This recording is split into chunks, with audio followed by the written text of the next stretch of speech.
Hello everyone and welcome back to Cupcakes and Coasters.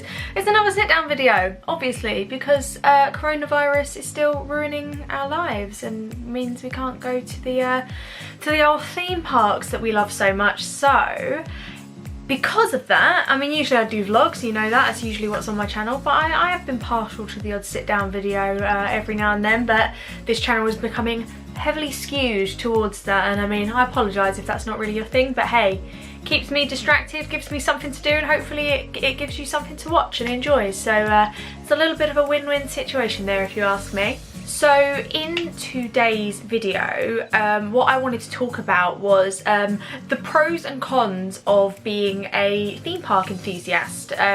I always use the term theme park enthusiast and not coaster enthusiast because personally I would consider myself a theme park enthusiast. I like so much more about theme parks than just roller coasters. So theme park enthusiast, what are the pros, what are the cons, what are the good bits, what are the bad bits, what are the ugly bits?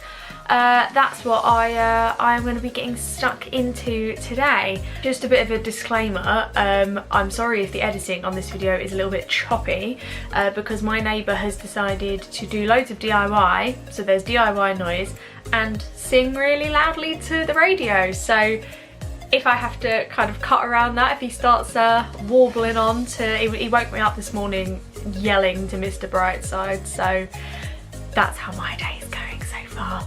So without further ado, let's crack on.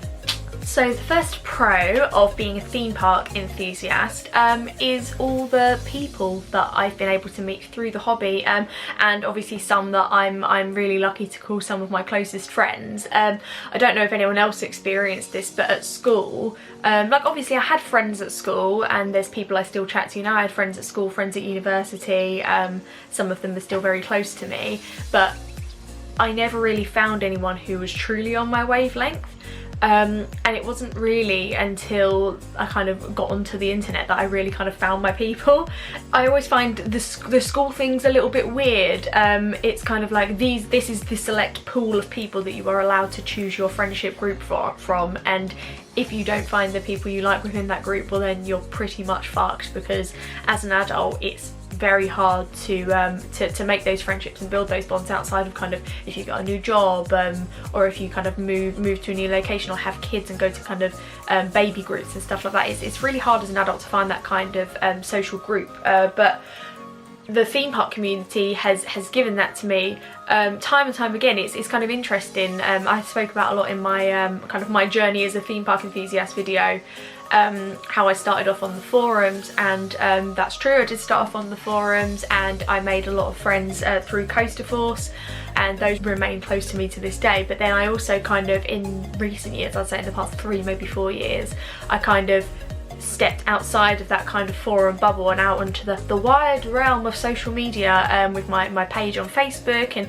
getting more into the Twitter community, and from that community I've made even more friends. So it's fantastic to find a group of friends who are as passionate about theme parks as you are, that you can plan a trip to some random theme parks in the south of France that they are equally as excited to go to, as opposed to kind of having to convince a husband or a loved one to go with you, and knowing that they're probably not going to have that good a time, but they're doing it because they know you are enjoying it, as opposed to doing it because they are getting as much enjoyment out of it as you are. It just makes everything a bit more enjoyable because you know everyone's having a great time, and it also means that you just have more of a laugh, I think. Like the theme park in-jokes, the theme park memes, and like the stupid references, the really niche weird references you can make and then the other theme park enthusiasts will get.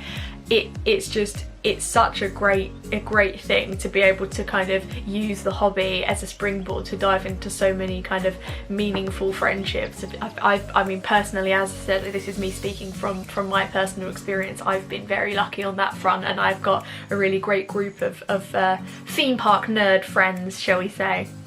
And then off the back of that, obviously you have the downside of any kind of massive group of people from all different cultures, all different backgrounds, you're never gonna all get along, but sometimes, I mean, I found it can be a bit much sometimes, especially during times like this when we're all a little bit bored and we're kind of getting a bit angsty to get out, and we want to get back in the parks, but instead we're stuck inside, and all we really have is kind of social media to interact and engage with each other. And it's getting to the point now where I think every few weeks it kind of builds to a peak where everyone's just annoying each other.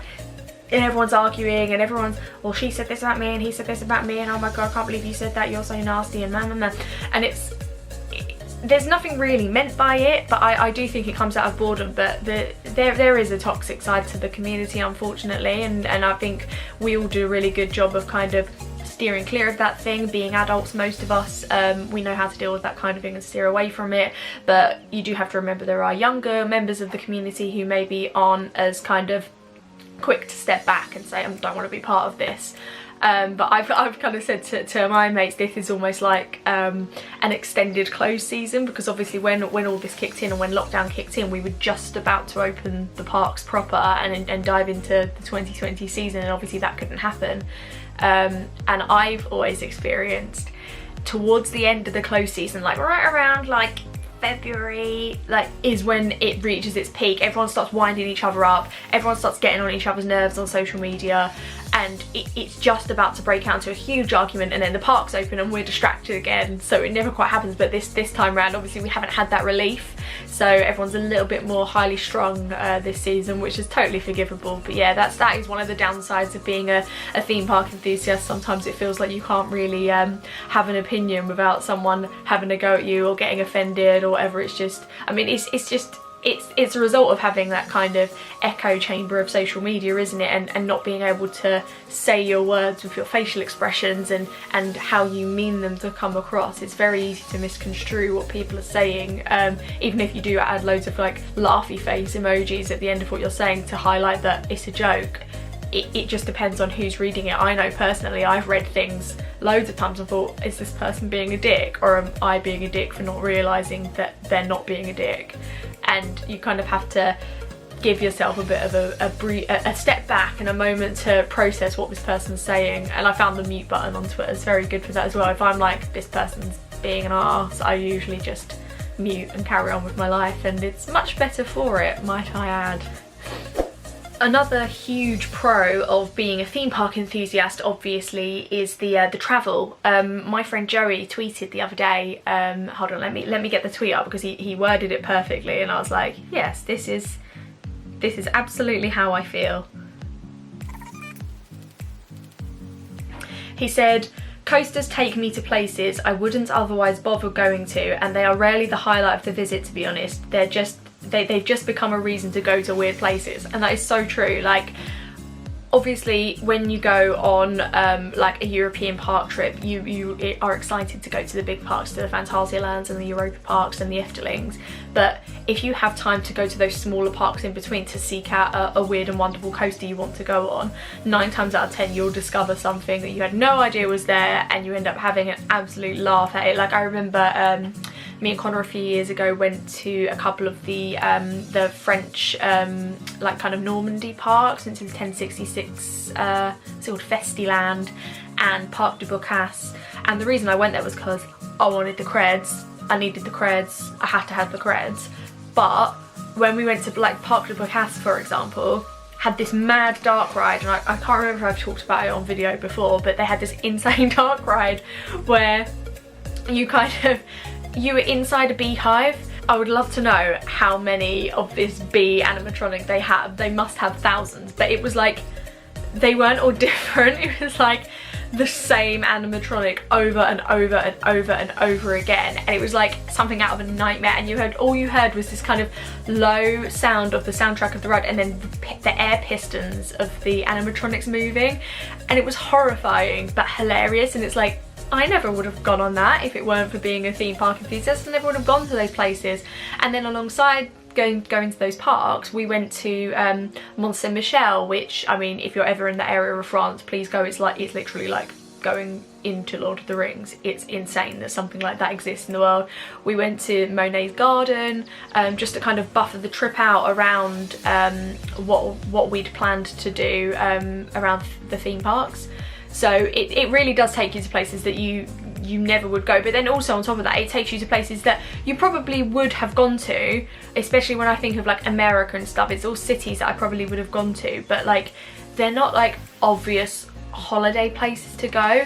And sometimes I think about like, how would I plan a road trip if I didn't have the theme parks as the anchor points of my A to B to C? I think it's a lot easier to plan a road trip when you have the theme parks as your destinations that you're building the trip around, and then you fill it in with all the kind of the cities and the other stuff. Obviously you can do it, and it's not like the most difficult thing in the world, but I've become so accustomed to building trips around visiting parks that now if I look at doing a trip without visiting parks, it's a bit like, where do we start with this? But I mean, it's that kind of burning desire. I want to go to that theme park. I want to go to Tokyo Disney Sea. I want to go and ride Steel Dragon 2000. I want to go to Shanghai Disneyland. Like, realistically, we probably wouldn't have gone to China if we hadn't really wanted to go to Shanghai Disneyland. Like, that park is the reason why we ended up in China in the first place. And I just think that they're a really good catalyst for getting you out there and seeing the world, if you're able to do so, obviously. Even within your own country, like obviously I'm a bit obsessed with the old +1s and increasing the coaster count, and a lot of that I've done by travelling around the UK. And similarly to the world, there's loads of parts of the UK I never would have seen if I hadn't been a theme park enthusiast and wanted to travel out of my way to the arse end of nowhere to go on a Big Apple. And you end up finding some really nice places. Like, I discovered Rye in Hastings when we were on our cred run last year, and I was like, I kind of made a mental note of that, I'm coming back here because that town looks amazing. Sadly, we were meant to go a couple of weekends ago, and obviously COVID ruined our plans, as is the case recently. But yeah, I've been all over the country, and it's solely because I want to go to these parks, and if I want to make a long weekend out of it, you can kind of stop in some nice cities and towns along the way and do bits and bobs that surround it. Like, personally, I mean, back in the day I would have, but nowadays I probably wouldn't do a trip somewhere that was all theme parks. Like, I do try to balance it out. Like, today we're meant to be flying to Germany, and we had kind of a couple of days bookending the trip where we were going to kind of look around some nice kind of old school Bavarian German towns, which was going to be really nice, just get that kind of bit of culture in there as well. But it's I mean, it's a fantastic way to see the world, coaster by coaster. And then off the back of that, obviously, the one downside of being a coaster enthusiast or a theme park enthusiast is the cost. Obviously, hobbies cost money. I often am envious of people like bird watchers or like train spotters, where their only real expense is like getting to the place, and then the actual activity is free. Being a theme park enthusiast, obviously you've got things like the entry to the park, the travel, hotels a lot of the time, food once you're inside of the parks, and then obviously a lot of people would want to buy souvenirs and stuff to commemorate their trips. And obviously the bigger road trip style trips, especially if you are in America or if you're going to Asia, just a bit further afield for a longer time, those things add up. It's not a cheap hobby. It's I mean, luckily we have things like annual passes and that kind of thing to kind of keep the cost down, but it's, I mean, now more than ever, seeing as we're stuck inside, I've really noticed how much money I truly do spend on visiting places. And not that I would change that in any way. Like, I visit the places because I want to go to them, and I get a lot out of not only going to the theme parks, but traveling around, seeing kind of different towns, different countries, whatever. Having had that taken away from me, it's made me realise how much we really do spend, and it's quite nice to have that money in the bank instead of spending it. Obviously, personally, I would prefer to be spending it and being able to go out seeing places. That's not the case. So I mean, that is what it is, but it has really opened my eyes, and I mean, I was under no illusion before of how expensive the hobby is. It really is, but there are ways of keeping the cost down, of course. But inevitably, if you're gonna do a 2-week road trip to America, it's gonna cost you £1,500 to £2,000 for a 2-week trip. minimum, depending. I mean, I like to do things on a budget because I'm cheapskate, but I mean, you can easily spend more than that. And obviously it's a little bit more if you want to go kind of a bit further afield to the Asian parks. It does cost a pretty penny, shall we say, but I mean, personally I wouldn't have it any other way, but it's definitely a slight downside to the hobby. Another big pro of the hobby, personally, I think, is that it makes you interesting. The amount of times I've been in a setting where it's like, tell us a fun fact about you, and someone's like, I've had 2 dogs in my life, and I just think, oh my god, like, I find it sad that nothing more interesting has happened in your life, or you're not interested in things. Like, I think there's a Roald Dahl quote that says, if you are anything in life, be an enthusiast. And that's obviously not just referring to being a theme park enthusiast, it means being enthusiastic about anything. Being passionate and enthusiastic about things is exciting and it is interesting, and it kind of, I genuinely do think it just makes you a more interesting person if you have, like, I love speaking to people who have this unbridled amount of knowledge about a subject that I know barely anything about, and they can chat about it for days and days and days, and you can see in their eyes and in their voice when they're talking about it how much they love it.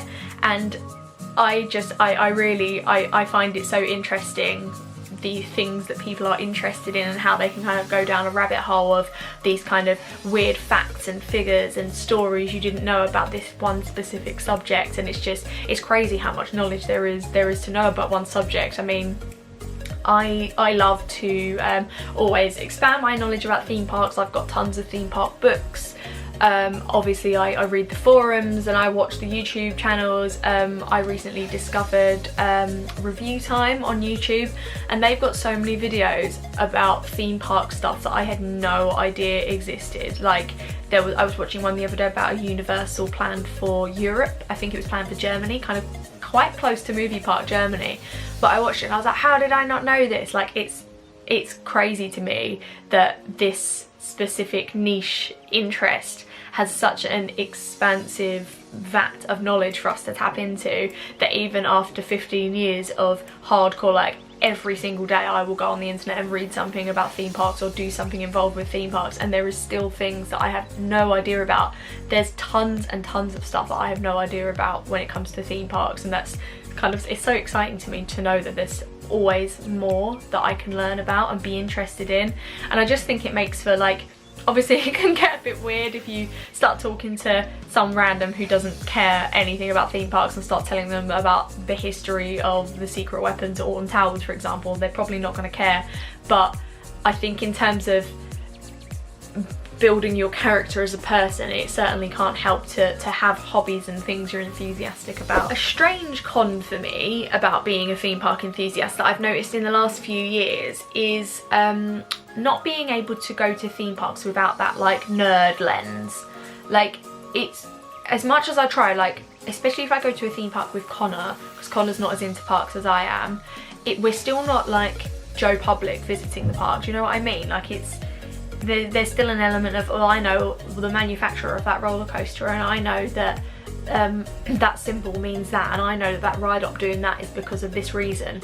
I really would love for one day to be able to visit a park as a regular guest, and not come with any kind of preconceived ideas about the park, have no idea what I'm about to go into, just know it's a theme park, there's rides, that's it, and experience that kind of excitement. Obviously the excitement would be a bit different because I wouldn't be a theme park enthusiast, so it would be slightly strange. But yeah, I do think sometimes that the kind of the gift of knowledge can be a little bit of a burden sometimes, because it's like, oh, I'm annoyed that I know that that seat is the best one, and it's just a little bit, do you know what I mean? Like, it's a little bit, it makes it a little bit formulaic almost, like, I'm going to enjoy this part because if I sit in this seat it's going to be the best one, rather than it being a bit more natural. It's really hard to explain, but you know what I'm trying to say. Like, I want to go to a park and experience a park, or experience like Disney World. I would love to go to Florida for the first time and have never been before and have no idea really what I'm about to experience, because that would just, it would just blow your mind, wouldn't it? Like, and I mean, I've recently more actively been trying to avoid watching videos and reading spoilers for rides I haven't been on, because I've found that if I don't know what's happening, I'm way more blown away, and those wow moments of where I had no idea of something that was coming are so special and so amazing that having the knowledge of what happens isn't worth sacrificing that experience that you only have one chance to get. Certainly when I think of going on rides like Tron and going inside that building for the first time and having no idea what was going to be in there and just having my mind completely blown, that was so amazing, and that moment will stick with me forever. Like I even thinking about it now, it just brings a smile to my face because it was so good, and my jaw dropped, and I was just, wow, this is brilliant.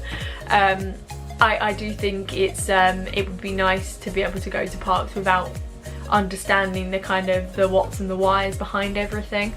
And then my last pro is it makes me happy. I like being a theme park nerd. I like seeing pictures of a coaster in Vietnam that looks amazing. The Vekoma Firestorm obviously is what I'm talking about here. But like, I like going to theme parks and smelling the theme park water smell, and it releasing kind of serotonin in my brain and making me feel happy. And I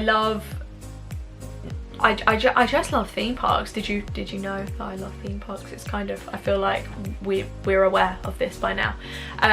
But yeah, it's just, I think there's nothing wrong in life with being interested or engaged with something that makes you happy. Ultimately, obviously, like we've talked about some of the downsides of being a theme park enthusiast, and those things are there, but they are always outweighed by the fact that I love my hobby. I love doing this. I love visiting theme parks. I love riding roller coasters. I love going on dark rides.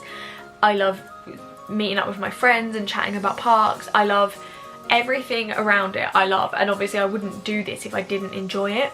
That's kind of the bottom line. If it ever gets to the point where I'm like, this is shit now, I don't want to do it anymore, then obviously I will stop doing it. But for the moment, I mean, for the past, my entire life pretty much, I've adored theme parks, and obviously that's increased and grown with time.